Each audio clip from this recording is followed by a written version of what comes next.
Hey, this is Paranormal Girl.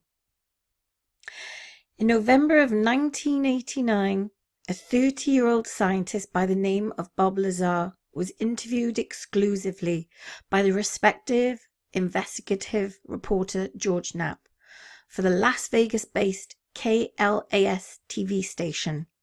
The topic of the interview was Lazar's alleged recent employment at a top-secret facility in the Nevada desert called S4, which was located close to another top-secret facility called Area 51, and that was unknown to the public at the time. The story Lazar told was jaw-dropping, and he stands by it, word for word, and even to this day, despite continuous harassment by incredulous journalists, UFO buffs, and apparently various government agencies. For those with an open mind, it's perhaps easier to believe Lazar than one might imagine. He has always come across as absolutely sincere and has always resisted encouragement to embellish his original testimony. I've the opinion that Lazar has never spoken untruthfully about his recollections of Area 51 and S4. However, I've also never doubted that the story that he tells is untrue, which is to say that the circumstances and events of Lazar's story were carefully orchestrated and staged for him, specifically as part of a sophisticated and ongoing UFO perception management campaign, which likely has counterintelligence purposes far beyond the UFO subject. As has been documented by George Knapp and others, there is good reason to believe that Lazar really did work at or near Area 51 for a short time in the late 1980s. But it appears he was cherry-picked for his job based on his psychological profile and his spotty personal and business history. In other words, it was known and desired that he would blow the whistle when the time came, and that it would be easy to publicly discredit him after he did so, ensuring that his story would not be accepted by all, but by just enough to ingrain it into the rapidly expanding subcultural belief system. Lazar told Knapp how he had been recruited to work at S4 for just a few weeks in 1988 and 1989.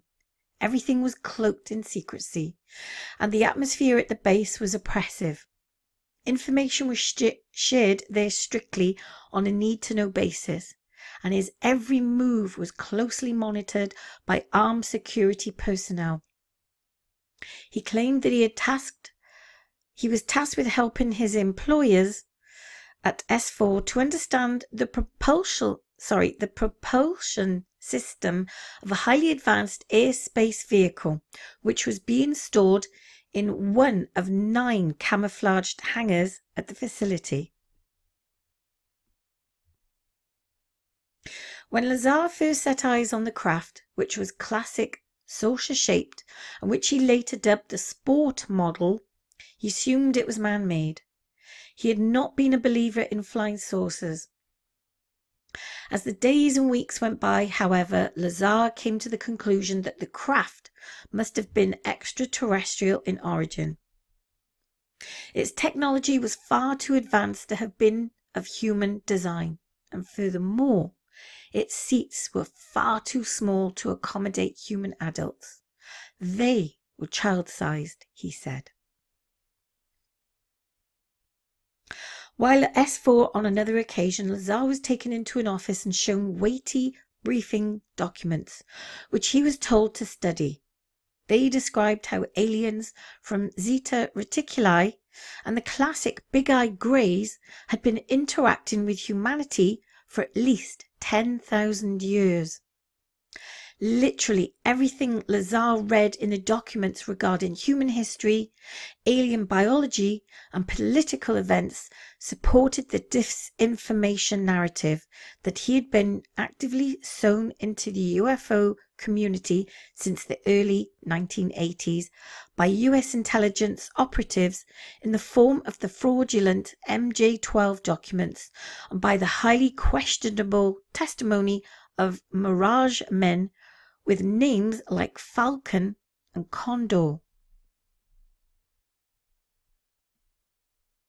The question is, why was Lazar, who was supposedly employed strictly on a need-to-know basis as a physicist with one very specific technical task, given access to top-secret documentation which had literally no bearing on that task? Perhaps the answer is that Lazar was being deliberately seeded with disinformation and was expected to later share it with the public. The orchestrated nature of Lazar's experience is also supported by one of his most bizarre recollections of his time at S4, in which he set eyes on an alien entity working quite literally side by side with human scientists. At least that is what he was meant to believe he saw. Lazar claims that on the night in question, he was being escorted down a hallway by armed security personnel, who had instructed him to keep his eyes forward at all times.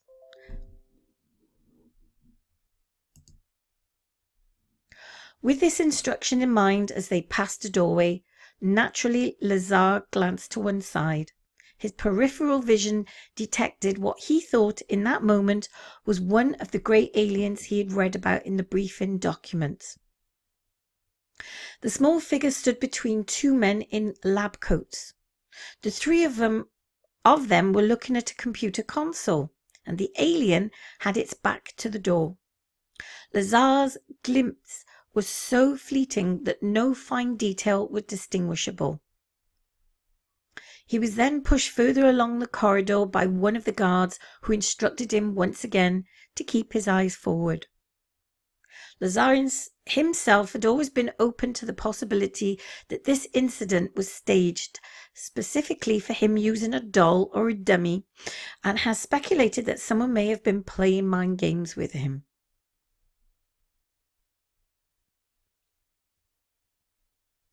Most of the events described above are featured in Corbell's documentary in the form of archived news footage of Lazar and an on-camera testimony of the UFO icon as he appears today, working in his lab or at home with his wife. He will also get some input from his friends, family and colleagues, all of whom fully support his story.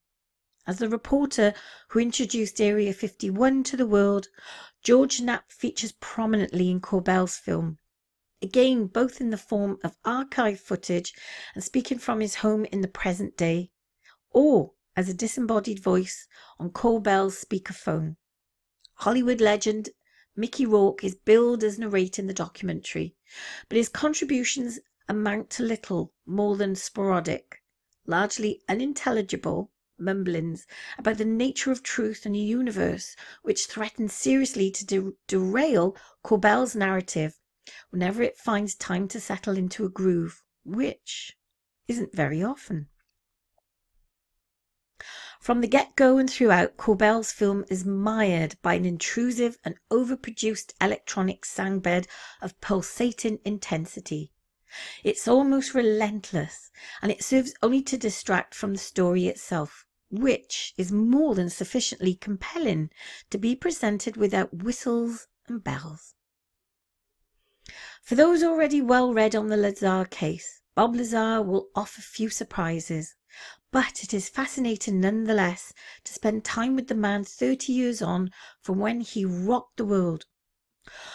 Corbell succeeds in showing us Lazar, the man and the legend, up close and personal, revealing, ironically, a pretty down-to-earth guy who has tried his best to get on with his life as a scientist and a businessman, as removed as possible from the maddening world of ufology, for better or for worse.